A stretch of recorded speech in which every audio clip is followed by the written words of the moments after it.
வணக்கம். மிதுன ராசினியர்களுக்கு இவ்வளவு நாட்களாக மனக்குழப்பத்தில் என்ன முடிவெடுப்பது என்று தெரியாமல் குழப்பத்தில் தவித்து வந்த உங்களுக்கு நல்ல ஒரு முன்னேற்றம் ஏற்படக்கூடிய ஒரு மாதமாக இந்த ஏப்ரல் மாதம் அமைய இருக்குது. அந்த வகையில் மிதுன ராசினியர்களுக்கு இந்த ஏப்ரல் மாதம் முழுவதுமே என்ன மாதிரியான நன்மைகள் எல்லாம் ஏற்பட இருக்கு, கிரக நிலைகளின் ரீதியாக அமையிருக்கும் சாதகங்கள் என்ன, பாதகங்கள் என்ன, மேலும் என்ன மாதிரியான முன்னேற்றங்கள் எல்லாம் உங்களுடைய வாழ்வில் ஏற்பட இருக்கு. குறிப்பா மிதுன ராசினியர்களுக்கு இந்த ஏப்ரல் மாதம் முழுவதுமே கிரகங்களுடைய சஞ்சார நிலைகள் என்ன என்று பார்க்கும்போது ரிஷபத்தில் குரு பகவானும், மிதுனத்தில் செவ்வாயும், கன்னியில் கேதுவும், கும்பத்தில் புதன் பகவானும், மீனத்தில் சூரியன், சுக்கிரன், ராகு, சனி ஆகிய கிரகங்கள் இணைந்து சஞ்சரிக்கிறாங்க. இந்த கிரகங்களுடைய சஞ்சார நிலைகளின் காரணமாக மிதுன ராசினியர்களுடைய வாழ்வில் குடும்ப சூழ்நிலை ரீதியாக உத்தியோகம், தொழில், வியாபாரம், கலைத்துறை, அரசியல் துறை, மாணவ மாணவிகள், விவசாயத்துறையினர், பெண்மணிகள் என அனைவருக்குமே என்ன மாதிரியான நன்மைகள் எல்லாம் ஏற்பட இருக்கு என்பது குறித்தான முழுமையான பதிவு தான் இந்த வீடியோல நம்ம விரிவா பார்க்க போகிறோம். அந்த வகையில மிதுன ராசியை சேர்ந்த மிருகசிரீஷம் 3ஆம் பாதம் முதல் திருவாதிரை புனர்பூசம் 3ஆம் பாதம் வரை உள்ள நட்சத்திரக்காரர்களுக்கு குடும்ப சூழ்நிலை ரீதியாக என்ன மாதிரியான நன்மைகள் எல்லாம் ஏற்பட இருக்கு என்று பார்க்கும்போது ராசிநாதனான புதன் மீன ராசியில் நீச்சம் பெற்றிருந்தாலும் சுக்கிரன் அங்கே உச்சமாகி இணைந்ததால நீச்சபங்க ராஜயோகமும் பெற்று சிறப்பான பலன்களை தந்து கொண்டிருக்கிறார். அதன் பலன்கள்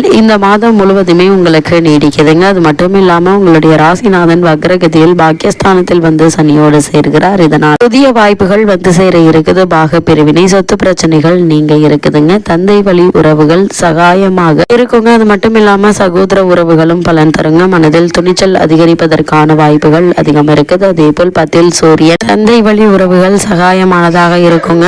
சகோதர உறவுகள் பலம் தருங்க. அதே போல் மனதில் துணிச்சல் அதிகரிக்க இருக்குது. 10ல் சூரியன் இருப்பதால அரசாங்க காரியங்கள் வெற்றிகரமாக நடக்கக்கூடிய ஒரு மாதமா தான் இந்த ஏப்ரல் மாதம் அமைஞ்சிருக்குதுங்க. அதே போல் உங்களுடைய ராசிக்கு 5க்குரிய சுக்கிரன் 10ஆம் இடத்தில் உச்சம் பெற்று இருந்தால் வக்ரம் பெற்று சஞ்சரிக்கிறார். எனவே உச்சத்திற்கான பலனும் வக்ரத்திற்கான பலனும் மாறி மாறி நடக்கக்கூடிய ஒரு தருணமாக தான் இந்த ஏப்ரல் மாதம் அமைஞ்சிருக்குது. அது மட்டும் இல்லாம உங்களுடைய ராசிக்கு 5ஆம் இடத்து அதிபதி என்பதால குழந்தைகள் மூலம் சில பிரச்சனைகள் வருவதற்கு வாய்ப்புகள் இருக்கு. அது மட்டும் இல்லாம மிதுன ராசினியர்களுக்கு விரையாதிபதியும் பரிவர்த்தனை யோகம் பெற்று பலம் பெறுவதால கடன் கேட்டவர்கள் கடைசி நேரத்தில் ஏமாற்றத்தை தரலாங்க. எனவே இதிலும் முன்னெச்சரிக்கையோடு செயல்படுவது நல்லது என்பதை கிரக நிலைகள் மீண்டும் மீண்டும் அறிவுறுத்துது. அது மட்டும் இல்லாம இந்த ஏப்ரல் மாதத்தை பொறுத்தவரைக்கும் மிதுன ராசினியர்களான நீங்கள் மிகவும் சிக்கனமாக இருக்க வேண்டிய ஒரு மாதமா தான் அமைஞ்சிருக்குது. வருமானத்திற்கு மீறிய செலவுகள் கவலை அளிக்குங்க. அது மட்டும் இல்லாம ஜென்ம ராசியில் செவ்வாய் அமர்ந்திருப்பதால உஷ்ண சம்பந்தமான உபாதைகள் ஏற்பட்டு எளிய சிகிச்சையினால் குணம் ஏற்படுங்க. தாயினுடைய ஆரோக்கியம் பாதிக்கப்பட்டு மருத்துவ செலவுகளை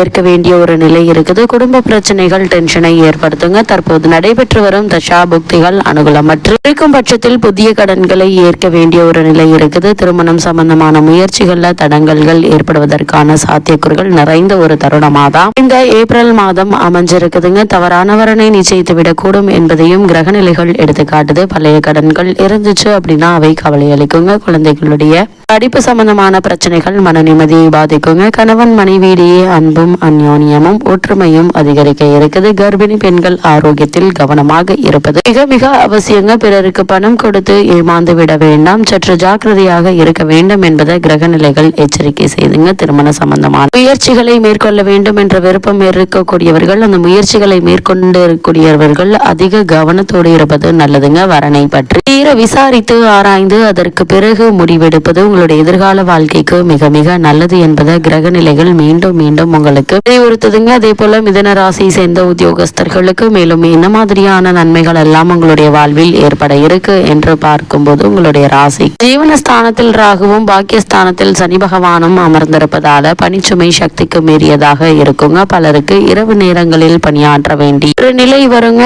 இது உடல் ஆரோக்கியத்தை பாதிக்கும். புதிதாக வேலைக்கு முயற்சித்து வரும் மிதுன ராசியினருக்கு தடங்கல்களும் தாமதங்களும் ஏற்பட்டு கவலை அளிக்குங்க. அதே போல மனதிற்கு முழுமையான திருப்தி அளிக்காத பணி கிடைக்கக்கூடும் என்பதையும் கிரக நிலைகள் குறிப்பிட்டு காட்டுது. அலுவலகத்தில் உயரதிகாரிகளுடைய கண்டிப்பு வெறுப்பையும் கவலையையும் ஏற்படுத்துங்க. பலருக்கு விருப்பத்திற்கு மாறான இடமாற்றம் ஏற்படக்கூடும். அந்நிய நாடுகளில் வேலை பார்த்து வரும் மிதுன ராசியினருக்கு சக ஊழியர்களினால் பிரச்சனைகள் ஏற்பட்டு வேறு வேலைக்கு முயற்சிக்க மனம் விளையுங்க. எத்தகைய சூழ்நிலையிலும் உணர்ச்சி வசப்படாமல் பொறுமையுடன் இருப்பது மிக மிக நல்லதுங்க. அதே போல இடைத்தரகர்களை நம்பி பணத்தை கொடுத்து ஏமாந்து விட வேண்டாம் என்பதை கிரக நிலைகள் உங்களுக்கு முன்கூட்டியே அறிவுறுத்தது. அதே போல் மிதுன ராசியை சேர்ந்த தொழில் மற்றும் வியாபாரம் செய்பவர்களுக்கு மேலும் என்ன மாதிரியான நன்மைகள் எல்லாம் உங்களுடைய வாழ்வில் ஏற்பட இருக்கு என்று பார்க்கும்போது, ஜென்ம ராசியில் செவ்வாயும், சுகஸ்தானத்தில் கேதுவும், ஜீவனஸ்தானத்தில் ராகுவும், பாக்கியஸ்தானத்தில் சனி பகவானும் சஞ்சரிப்பது சந்தையில் மிக கடினமான போட்டிகளில் நீங்கள் சமாளிக்க நேரிடும் என்பதை எடுத்துக்காட்டுது. மேலும் உங்களுடைய பொருட்களுக்கு நியாயமான விலை கிடைப்பதும் சற்று கடினம் தாங்க. புதிய முதலீடுகளை கண்டிப்பாக நீங்க தவிர்க்க வேண்டுங்க. கூட்டாளிகளினாலும் வெளி மாநிலங்களிலிருந்து வந்து வேலை பார்க்கும் தொழிலாளிகளினாலும் பல பிரச்சனைகள் தலை தூக்குங்க. பல பிரச்சனைகளால் கவலைப்படும் இத்தருணத்தில் வங்கிகள் புது பிரச்சனைகள் ஏற்படுத்துவாங்க. எந்த நிலையிலும் நிதானத்தை இழந்து விடாமல் பொறுமையாக பிரச்சனையை சந்திக்க வேண்டும் என்பதை கிரக நிலைகள் வழிகாட்டுது. பிரச்சனைகள் அனைத்தும்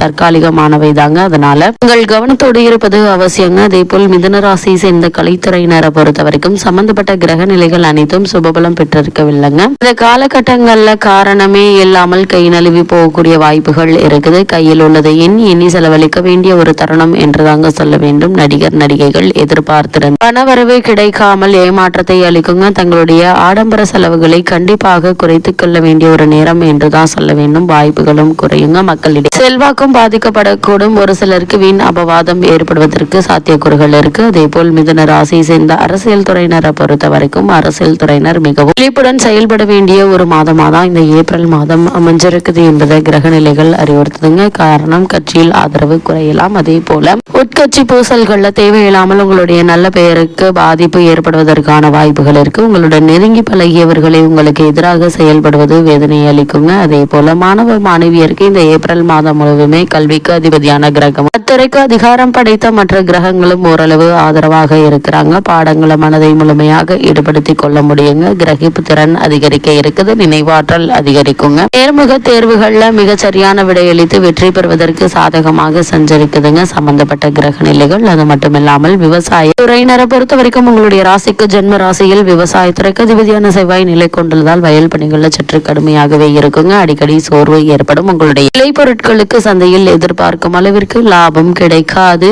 இருந்தாலும் கூட நஷ்டம் ஏற்படுவதற்கான வாய்ப்புகள் இல்லைங்க. அதே போல் மிதுன ராசியை சேர்ந்த பெண்மணிகளுக்கு ஏப்ரல் மாதம் முழுவதுமே மேலும் என்ன மாதிரியான நன்மைகள் எல்லாம் ஏற்பட இருக்கு என்று பார்க்கும்போது, குரு சுக்கிரன் ஆகிய இருவருமே உங்களுக்கு சாதகமாக இல்லைங்க. செவ்வாயும் ஜென்ம ராசியில் ஆரோக்கியத்தில் கவனமாக இருப்பது நல்லதுங்க. மனதையும் நிம்மதியாக வைத்துக் கொள்ள முயற்சி செய்யுங்க. ஏன்னா கிரக நிலைகளின்படி சிறு பிரச்சனைகளுக்கு கூட உணர்ச்சி வசப்படுங்க. இது உங்களுடைய பிறவி பலகீனம். மேலும் ஜென்ம ராசியில் செவ்வாய் நிலை கொண்டுள்ளதால உஷ்ண சம்பந்தமான உபாதைகள், சோர்வும், கை கால்களும் மூட்டு வலியும் உண்டாவதற்கான வாய்ப்புகள் இருக்கு. அதனால் கவனமாகவும் எச்சரிக்கையாகவும் இருப்பது மிக மிக நல்லது என்பதை கிரக நிலைகள் மீண்டும் மீண்டும் அறிவுறுத்தது. அதே போல சிம்மராசினியர்களுக்கு கிரக நிலைகளின் ரீதியாக கூறப்படும் பரிகாரம் என்ன என்று பார்க்கும்போது, செவ்வாய்க்கிழமைகள்ல அருகிலுள்ள திருக்கோவில் தீபத்தில் சிறிது நெய் சேர்த்து வந்தால் போதுங்க. எண்ணற்ற நன்மைகள் உங்களுடைய வாழ்வில் ஏற்படும்.